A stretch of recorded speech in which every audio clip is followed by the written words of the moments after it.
is the full worm moon. The full worm moon. What do we know about worms? What do they make you think of? Fishing. Mm-hmm. The earth. How do we respond to worms? Do you like worms, Lila? Sort of. Because, like, I saw a worm once and I used it as a pet. But no, it died.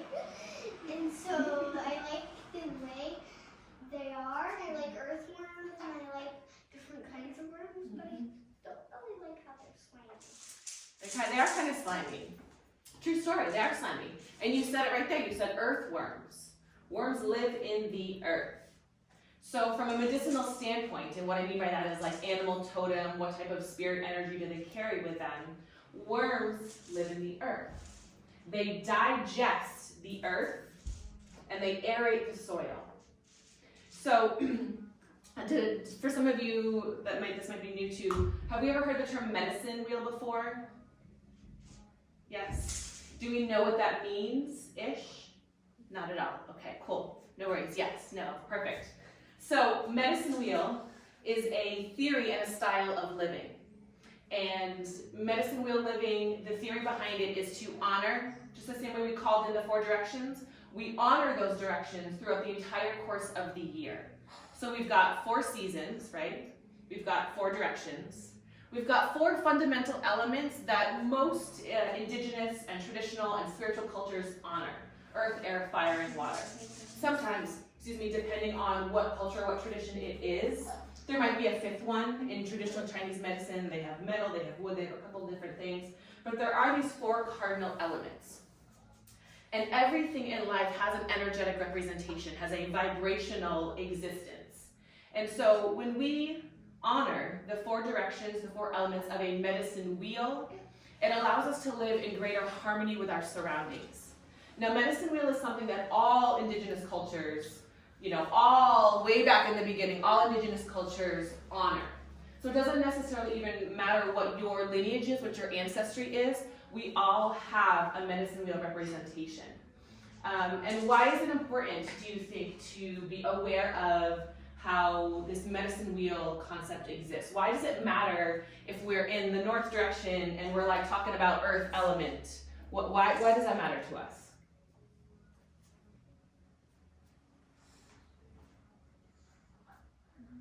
Yeah, go ahead, babe. Yeah. The cycles of life and like the cycle that you go through, like maiden, mother, crown. So cycles of life, for sure. We honor them. We do honor them. It's very important to honor them. You're right. Have you heard people say things like, "Oh, she's so grounded. Like every time I talk to her, she just like brings me back down to earth," right? Or I don't know where my head's at. I'm just like up in the clouds. I'm super like just spacey right now. Those are things. Mm-hmm. Or like I am fired up.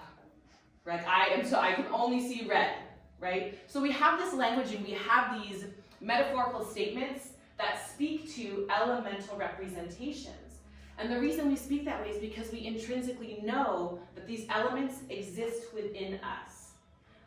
Being a very fiery personality, being a really grounded person, these things, we exist in it and we talk about it all the time. We just don't even really know what we're speaking to. And if we can have a little bit more intention behind it, it changes everything. It changes the way we interact with everything. So let's kind of zoom out a little bit and go back to this medicine wheel concept and this idea that in each direction, north, east, south, and west, there's an elemental representation. So the north direction is earth, east is air, south is fire, and west is water. Now the reason that this matters is that when we were indigenous peoples, whatever land you initially come from, you were living off that land. Yes, we live in a concrete jungle now, but when your tribes had to move around and had to live off the land and operate with animals and plants and frequencies of that nature, we didn't have natural light. We had to operate when the sun was up. We had to operate, we had to take care of things differently based on how the land was showing up. So we have to honor those 4 sacred elements. And the reason that I bring that up is because, as I said, we're getting into that spring equinox space.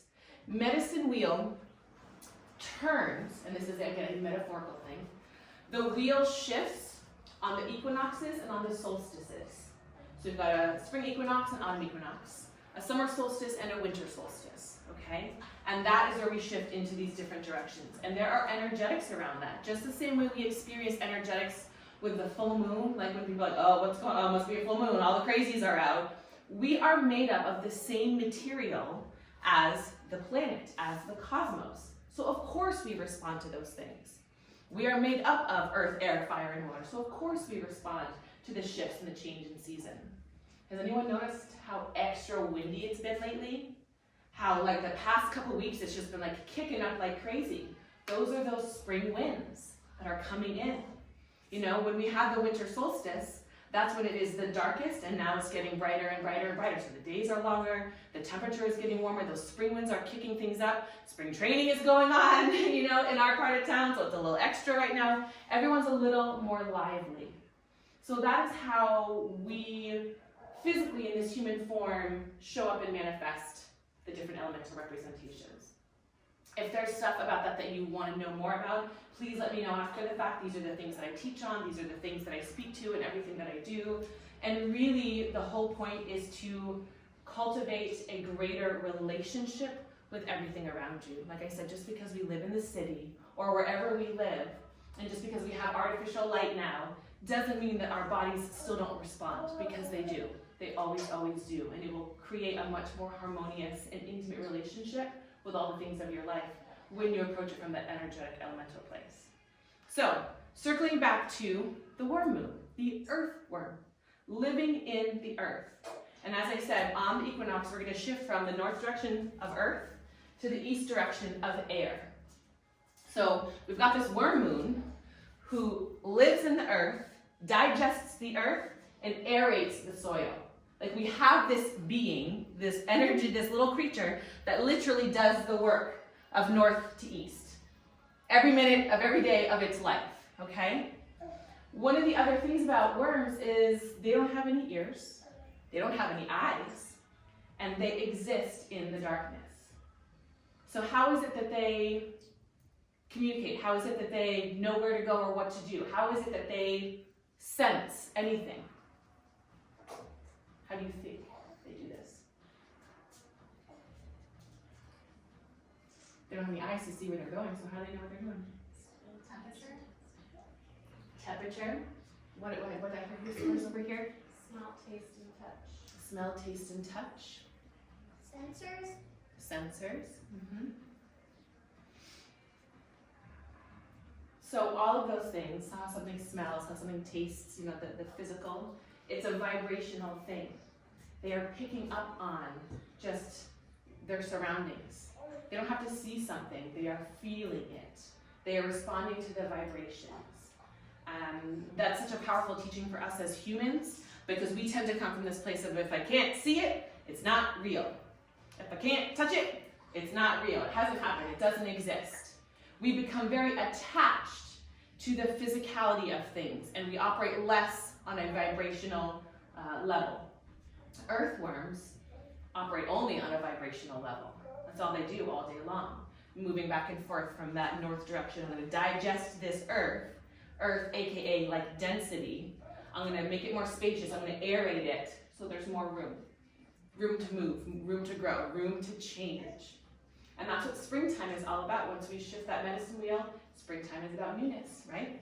Things, if you live, let's say, in like the Midwest or in New England, like, you know, things are thawing, things are starting to grow in the springtime, newness is happening. Little baby critters are being born because they've been hibernating, you know, with their mamas, or mama's been pregnant during the winter time, and all this new life is coming forward. So we have all of those energetics happening right now. All of that is happening right now. Whether you are consciously aware of it or not, that's what's going on. So, all that being said, we honor the worm moon in that way. We thank the worm for embodying that energy of it's okay to live in the ground, to live in the darkness, to not see anything, and to be able to just trust the vibrations that you're feeling, to just respond energetically to what it is you're sensing and picking up on. The reason why that matters for this particular piece is because I'm going to talk a little bit about why we're here. And I mean that in a very literal sense, like why we are here in this building, in this room. So everyone in this room, and it sounds like even you two lovely ladies, have been to Only Love Studio in Scottsdale. So Only Love Studio is a place that I opened, gosh, about 5 years ago. And it was the first step in an expression of a grander picture that I've been holding in my head for a long time. I love the idea of having a space. I love the idea of being able to like open my doors and be like this is my girl, this is my space. And one of the things, if you came to the studio and came to ceremony with me previously, I would always talk about how she is an entity all her own. Like the space itself holds us and would hold us through unbelievable healing sessions, moon circles, medicine wheel teachings. I mean, there was incredible work that went on at Only Love Studio. And we're not there anymore. And those doors are now closed. And it happened really rapidly. And the reason that I bring this up and the reason that I want to talk about it is because it speaks exactly to this transition from north direction, earth, like fixed earth, grounded elemental representation, to spring effing winds that are kicking up everything and breaking everything apart, and like we're going new places, right? That's part of how pollination happens. It's part of how seeds spread, because the winds pick them up and carry them somewhere else. And then they settle in somewhere else. And then they bloom and blossom somewhere else. So, similar to the earthworm who responds vibrationally, through the work that I do, not only with you as participants or with my clientele, through my own just self-work, which really honestly is kind of one and the same. We are those mirrors, we are those reflections for each other. So anytime I'm doing work with you, I'm doing work with me, and vice versa. Through the work that I do and honing. Sorry, Dad's calling me. That's okay. Hey, Dad. Through the work that I do in honing that very, very fine-tuned tool that I am as a vibrational creature, I was starting to feel the winds of change.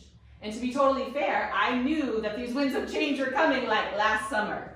And I was talking with Teresa, and we're in the pool, and I'm I'm just feeling something is different. I don't know. I'm thinking the studio room to close. Should I? What do I do? What do I do? And it's not unlike a relationship with a partner. I have been in relationship with that space and that building for a long time. And we entered into that relationship, we entered into that agreement, and although she was nonverbal about her portion of the agreement, I very much had expectations, I very much had desires, I very much had a vision for what it is that I wanted out of that. And I was attached, I was fixed to that. And then you start to feel that shift and that bubbling happening. You start to feel that something's off, something's different. So the plan initially was that I was not going to re-sign my lease in October. It's going to be all done. It's time, I'm tired, things have run its course. I think it's time to do something different. And not unlike a relationship, then all of a sudden your partner comes in and is like, wait, let's go to couples counseling. And I got an opportunity from somebody who was like, wait, I want to do something here. And I'm like, okay, cool. All right, I wasn't expecting this. Sure, why not? Let's try it. Let's give it one more go. So we did, and I did, and I could still feel it. That push, that nudge. It's this feeling inside your body, right? It's this whisper. I mean, we all have our own ways in which we receive our information. And the bottom line is, when you know, you just know, right? And you can't know until you do. There's no rushing this. But I think that if I were to ask you all to think in your mind of a point in time where, whether it was a relationship, a job, just some change in your life, you kind of just got to a certain point and you're like, well done. It's done. It's complete. See, you know, girl. The problem for us as humans is that even though we energetically and vibrationally feel that, we bring that shit up into our head and we think ourselves either in it or out of it. And we don't respond purely from a vibrational standpoint. we start, kind of comparing it against all the stories of our lives. Well, do I have enough money to buy that? Or, ooh, what am I going to do if I do this? Or, what will he think of me? Or, what will they say? And we just go up here and start spinning and spinning and spinning. And we have lost, all of a sudden, all the inherent wisdom that lives in our body. So, not me, not this time. I decided consciously, I was like, no, I know exactly what's happening. This is happening. This is happening. And there's something very different that goes on when we consciously choose to step in to that current that's going on. Something very different happens than when we're like, oh, this is happening, this is happening, this is happening, oh my God, and we're resisting that flow. When you are given the opportunity to consciously step in to the flow of the vibration that is moving through you, things speed up. Things happen real fast.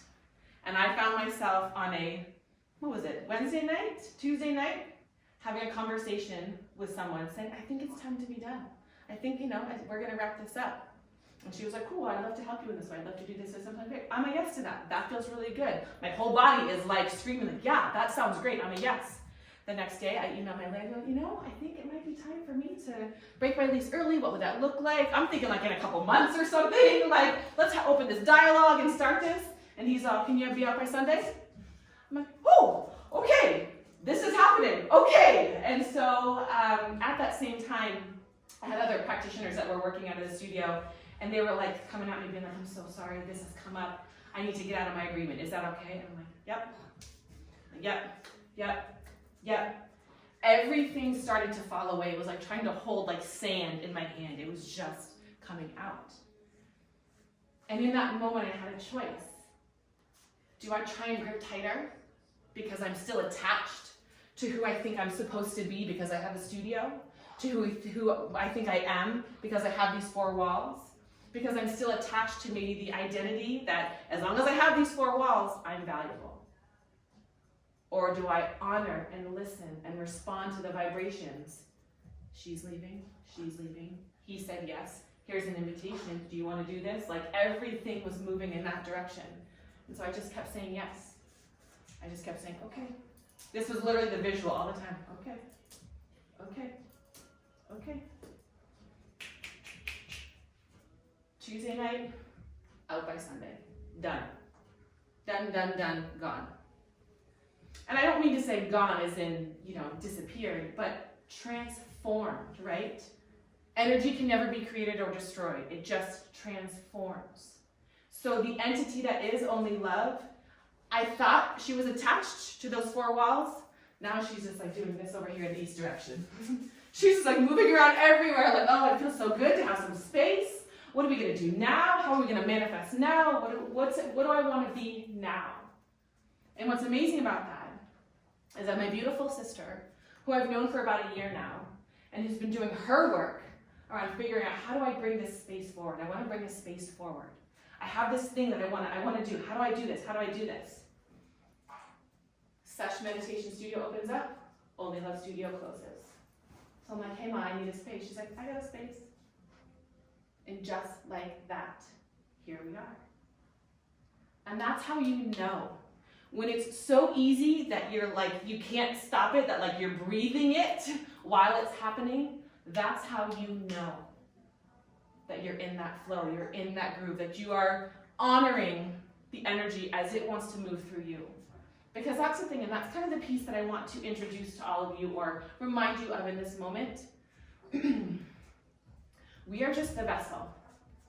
We are the faucet. We are not the water. We just sort of are this like sacred colander that things move through.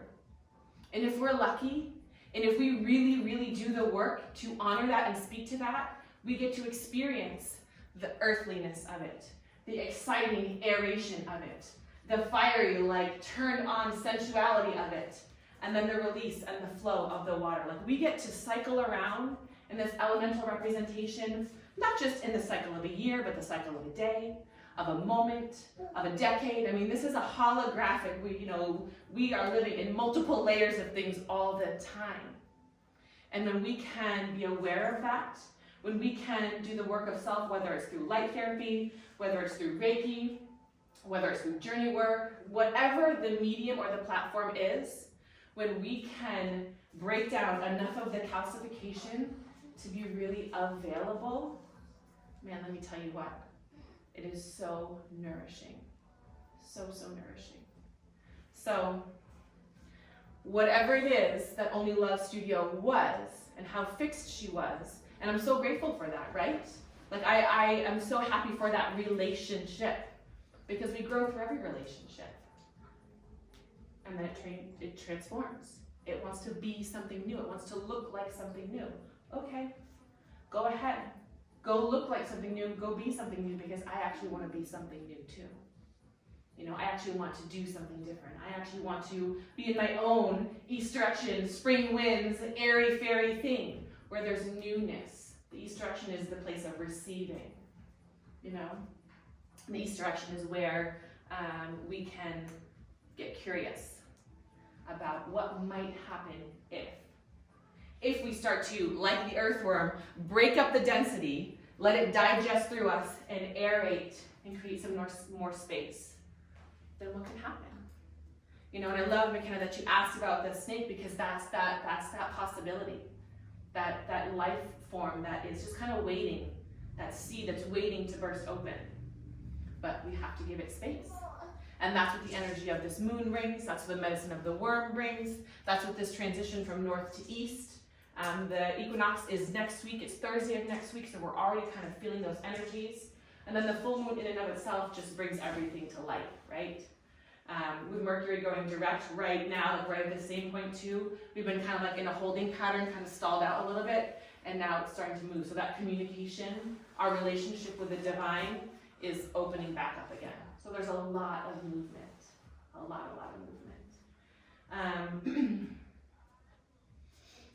During this process of moving from earth to air, and generally speaking, when we move from one thing to another, there's a lot of feelings involved, for sure. There's a lot of stories. There's a lot of rhetoric, a lot of conditioning that has to be challenged. But what's amazing about tuning yourself into this vibrational dynamic is that it's less about what you think or say or hear up here, and more about how your body responds. And if your body's still a yes, if your body still feels at peace, then keep going. Keep going for sure.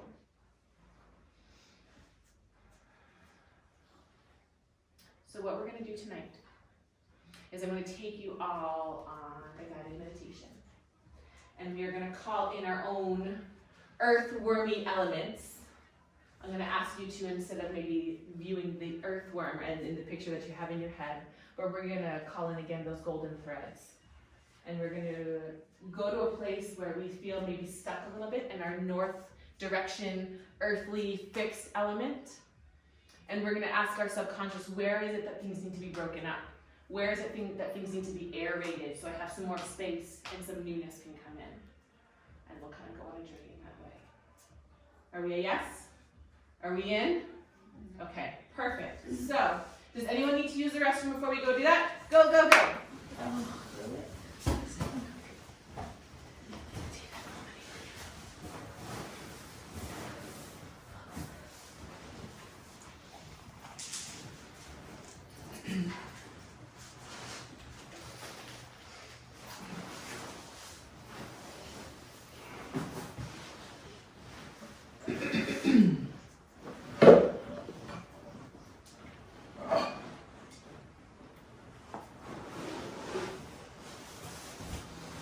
You all look real beautiful in this candlelight, can I just tell you?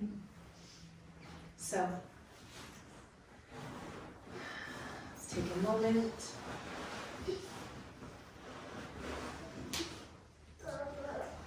Let's honor ourselves. Let's acknowledge that we took some time this evening to attend this circle, to be in communion with other sisters, and really ultimately to honor ourselves. You know, this kind of work is an act of self-love. This kind of work is an invitation to all the fragmented parts of ourselves that actually want to be healed and want to be released. and want to be witnessed. So just take a moment and be like, hey girl, I appreciate you for that.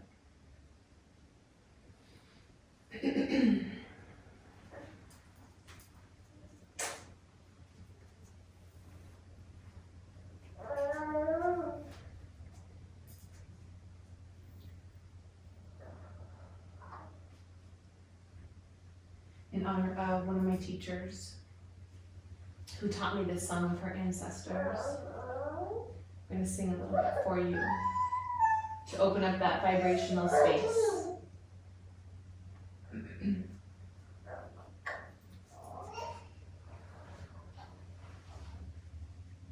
Hey ya, hey ya, hey ya, hey ya, hey ya, hey ya, Ketsakoa,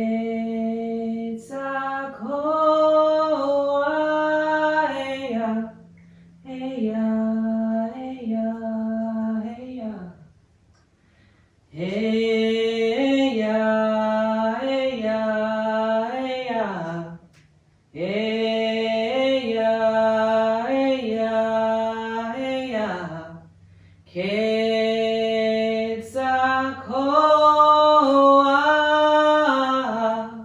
Hey ya, hey ya, hey ya.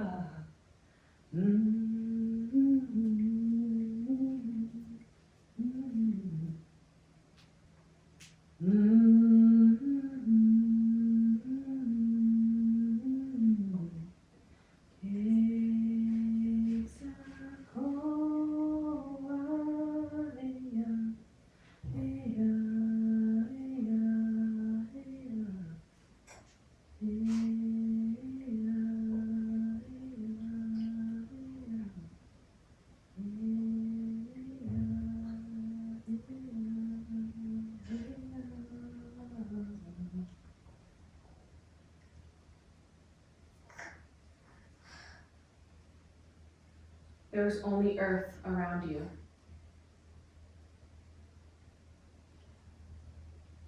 Whether you are in a field, whether you are in the grass, whether you are on the sand, there is only earth around you.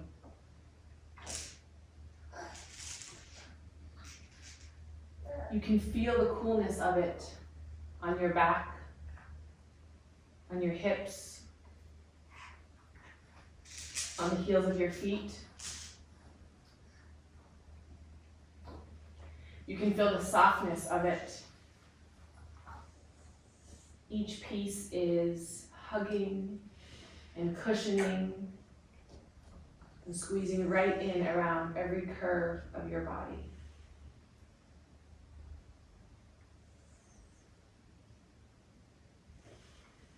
You're very aware of the weight of your body. How it presses down against that earth, that coolness.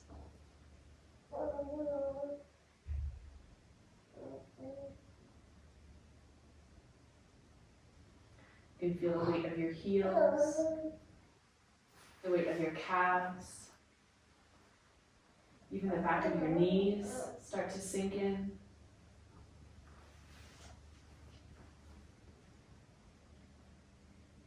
The back of your legs.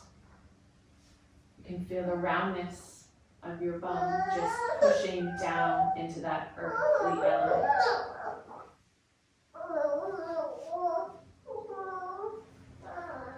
Heavier and heavier and more dense. You just lay. Your shoulder blades are pushing back down. The weight of your head.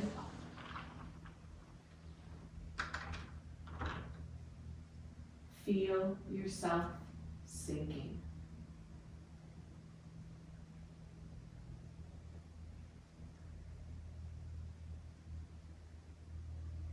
Maybe you arch your back a little bit and you slide back in underneath.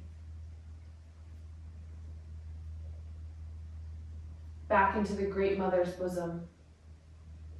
Into her soft, welcoming enveloping soil. Maybe you sway your hips back and forth a little bit to kind of dig yourself in deeper. But you continue to sink. Lower and lower, deeper and deeper into that cool earth.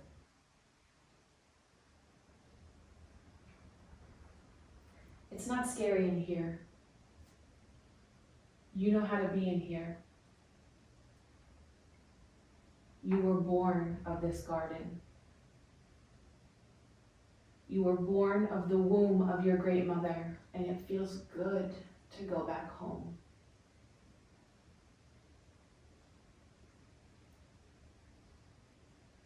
You can feel the weight and the pressure of the soil around you. And because you are born of this earth, you know how to breathe in this earth.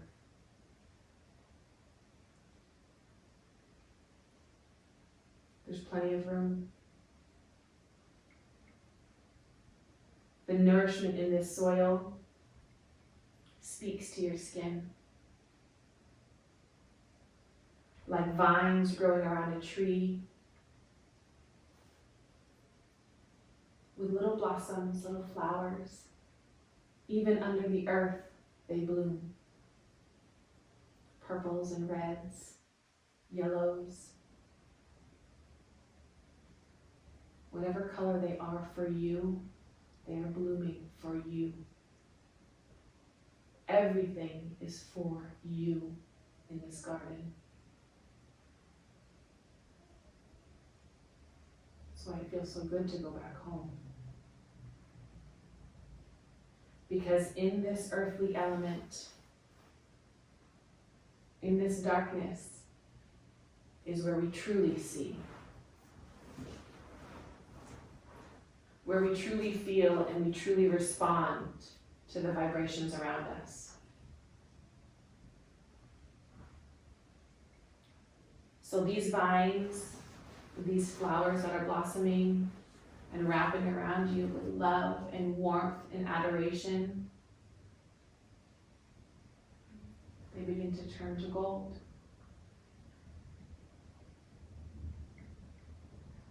Threads of gold, shimmering, emanating, rich and luxurious golden threads. And you take note. Are they wide? Are they thin? How do they feel as they slide across your skin?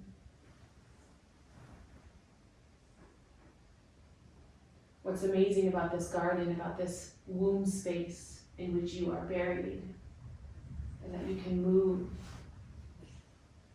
You can turn and look at your arm and your hand and watch this golden thread wrap around you, maybe even through you. You can play in this space.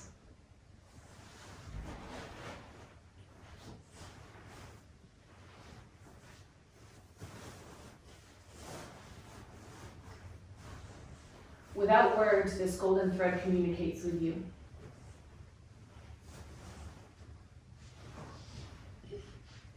Without needing to hear a sound, you know what it is that this golden thread is saying to you. And without moving your lips, you can tell it whatever it is you want to tell it.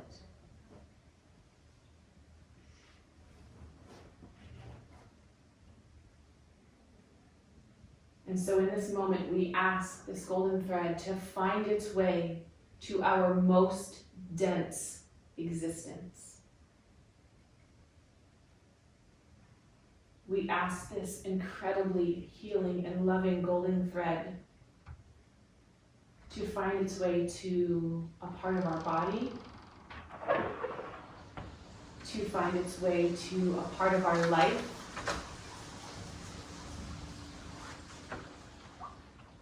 to find its way to whatever area that we are in need. An area where we need something broken up. It's too rigid there. We're too stuck there. We can't seem to detach.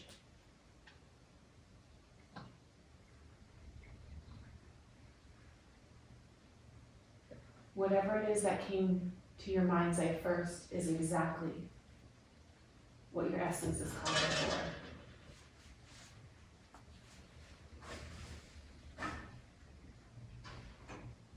No judgment, no ego. We just go with whatever came forward first. And from our heart do we ask that golden thread to go find that place. Go to that place. Seek out that density, that rigidity, that brittle nature.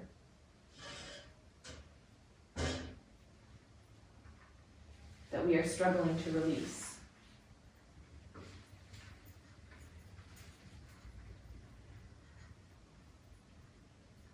Watch those threads go there.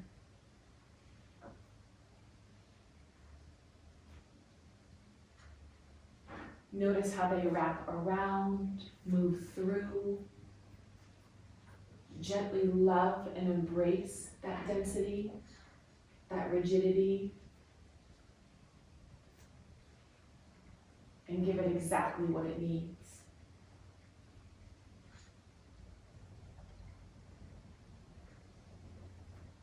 Exactly what it needs for it to soften its grip.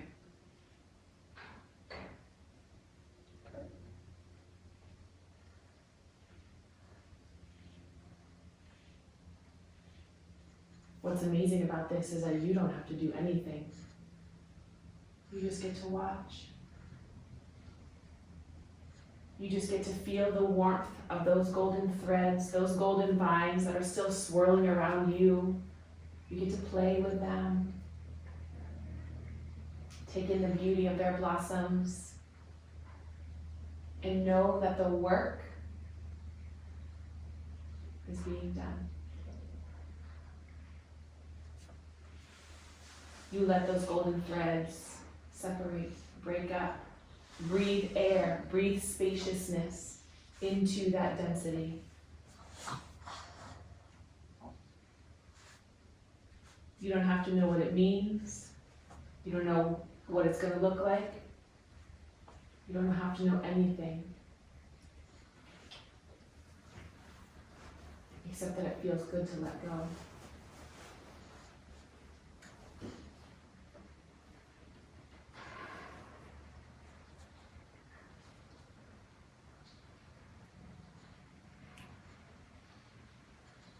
You hear your own breathing.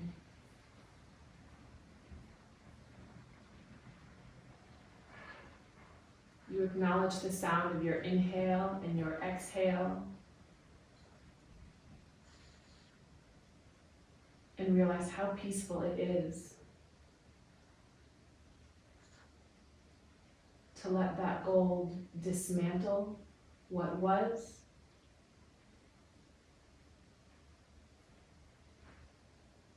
in order for the new to emerge.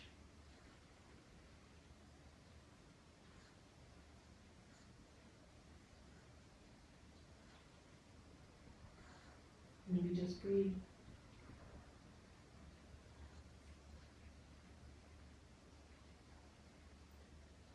Safe in the garden,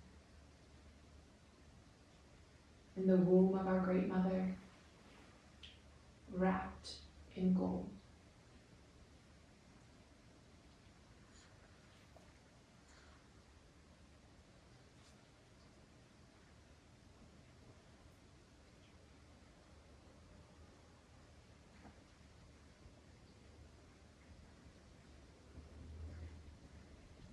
We look at that thing,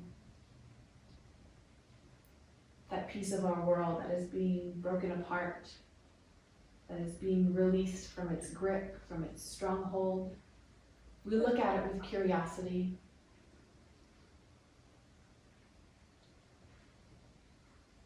We acknowledge what it was,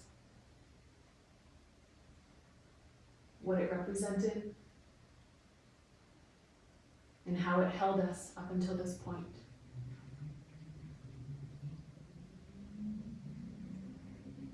And we say thank you.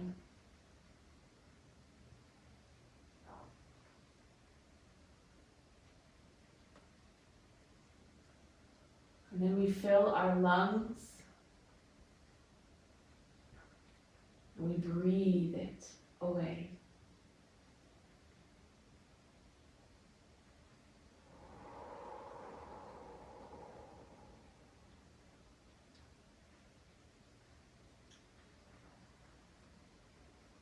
We connect with our ancestors of the wind. We fill our lungs and we breathe it away.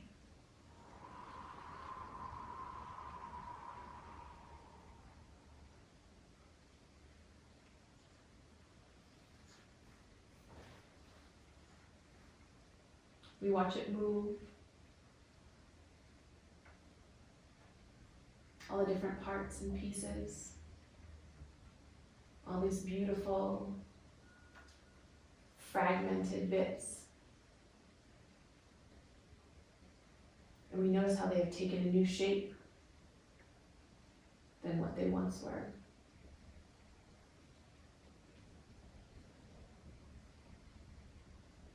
And we call to the eastern winds to fill our lungs. And we breathe it away.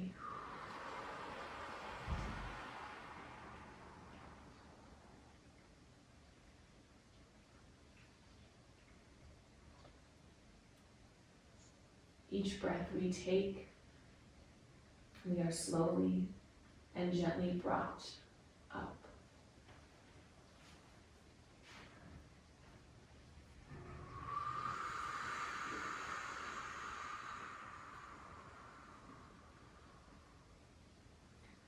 Those golden threads, those vines are moving to our back,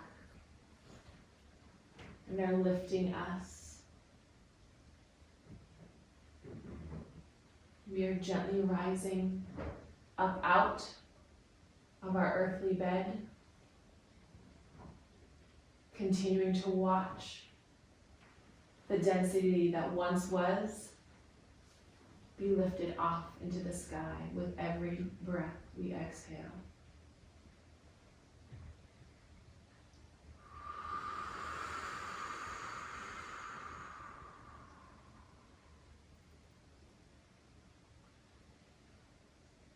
And we lift, and we rise.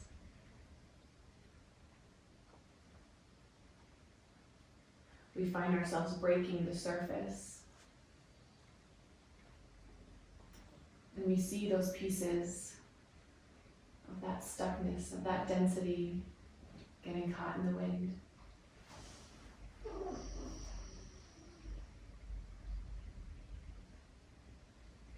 Like leaves, like dandelions, they swirl, they jump up, they dip down, they go in 18 directions at the same time. And we realize that that density is so happy to be free again.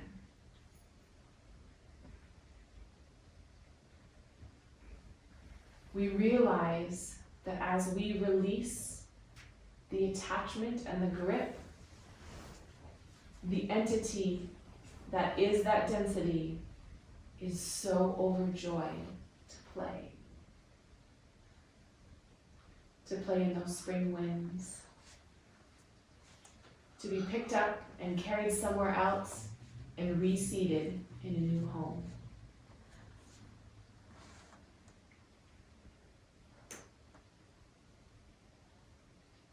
And there we are on our backs again. Looking up at the sky.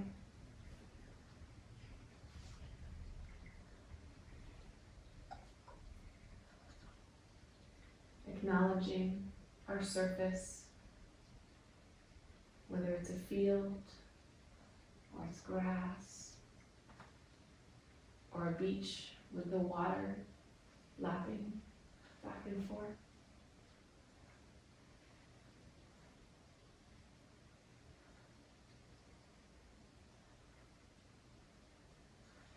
And while those golden threads are no longer wrapped around us, we can still feel their emanation. We can still feel the way in which they expanded us, moved us, changed us.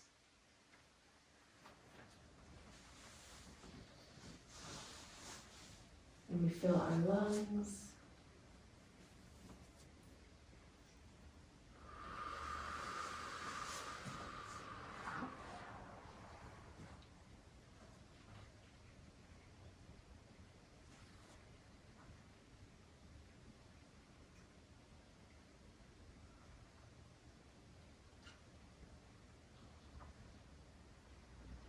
We say thank you to the density that is the earth within us. We say thank you to the movement that is the air within us and around us.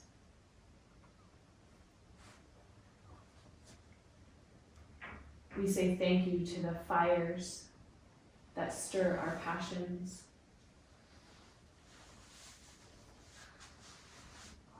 And we say thank you to the watery emotions and the tears that clean us,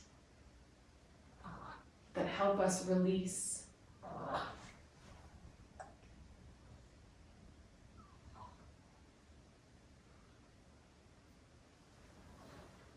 In your mind's eye, I want you to roll over onto your belly so that your face is in that sand, that grass, that dirt, that field.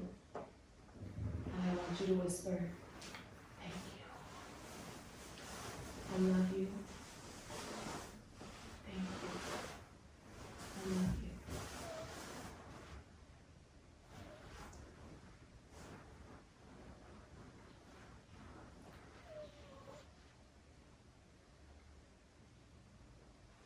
And both in your mind's eye as well as physically in this moment, I want you to roll your body to your left side.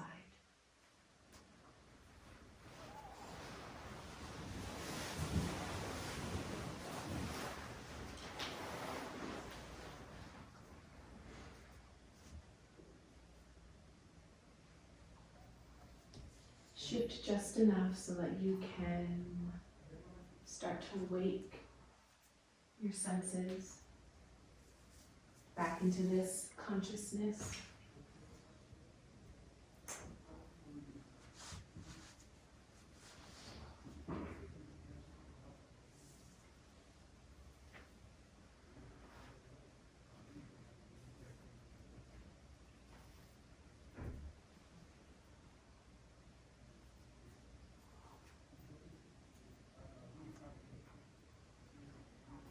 Acknowledge your little toesies.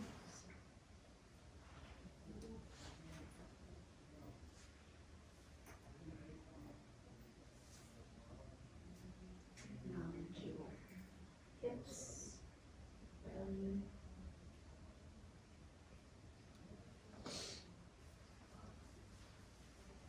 Acknowledge the new scent that is in the air.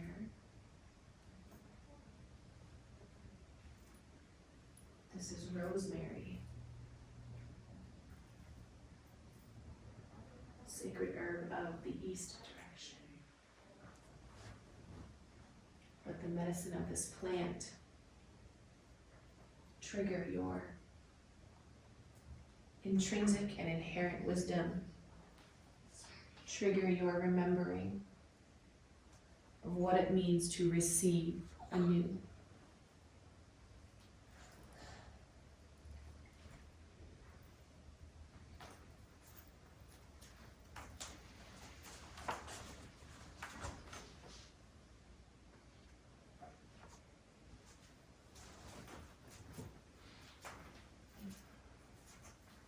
I want you to clench and unclench your hands. whatever position they are in.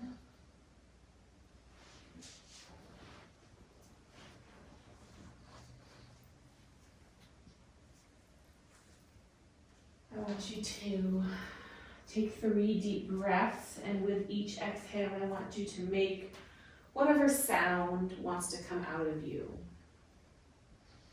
At your own pace, at your own rhythm.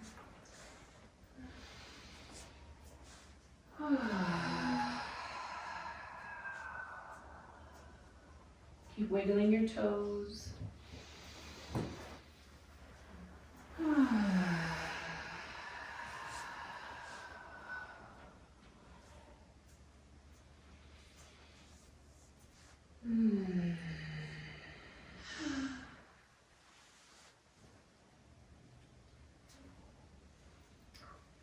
Stretch your arms up over your head. Oh, yes, yes, yes, yes, yes, yes. Move around in whatever way feels good. And slowly find your way back to maybe kind of laying, kind of sitting. I'm trying to do. Just so that you're back in this space, back in this consciousness, back in this circle.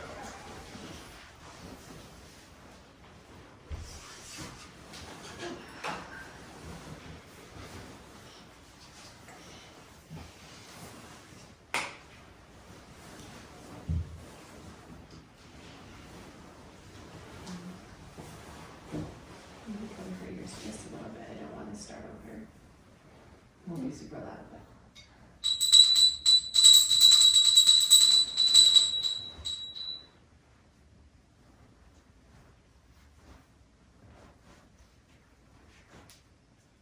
Okay.